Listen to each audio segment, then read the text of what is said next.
Eu am adus un Le-am adus pentru că sunt mândră că sunt român. Eu am adus această traistă pentru că sunt mândră că sunt româncă.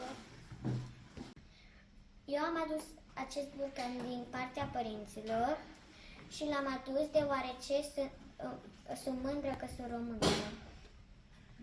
Am adus cămașa făcută de străbunica mea de acum 100 de ani. Am adus cămașa asta deoarece eu sunt mândră că sunt român și pentru că avem cămașa asta încă de 100 de ani. Eu am adus această ie deoarece sunt mândru că sunt român și că iubesc țara noastră. Eu am adus steagul ăsta pentru că sunt mândru și român și îmi iubesc țara asta și pentru că este foarte frumoasă. Eu am adus acest steag pentru că semnifică România și eu îmi iubesc țara. Eu am adus fusul cu zurgălăi, deoarece este un simbol maramureșan și femeile l-au folosit la țesut. Am adus această traistă deoarece sunt mândru că sunt român. Eu am adus acest clop deoarece este din Maramureș. Eu am adus acest clop pentru că îmi iubesc țara și se pune pe vârful capului să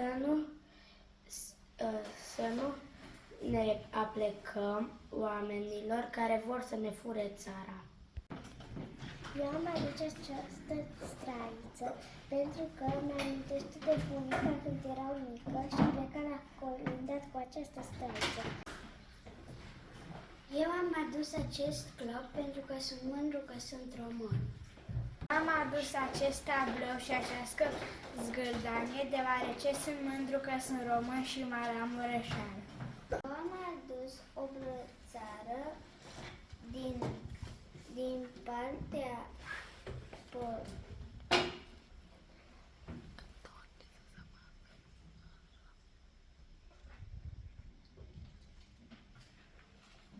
pentru că toate doamnele au purtat această brățară în zi de sărbătoare la biserică. Această brățară deoarece sunt fericită că sunt româncă și pentru că îmi plac să fac brățări cu măgere. Eu am adus acest clop deoarece reprezintă puterea și este o parte din costumul popular. Eu am adus această straiță fiindcă sunt mândru că sunt român și că această straiție a fost purtată de tatăl meu. Obiectul este o farfurie tradițională din lut, care ne duce tradițiile mai departe. Am adus un clop, care este un simbol al Maramureșului. Eu am adus această ie deoarece sunt mândru că sunt român și face parte din costumul tradițional al României. Eu am adus un clop de maramureșan, fiindcă este un semn al Maramureșului și eu sunt maramureșan.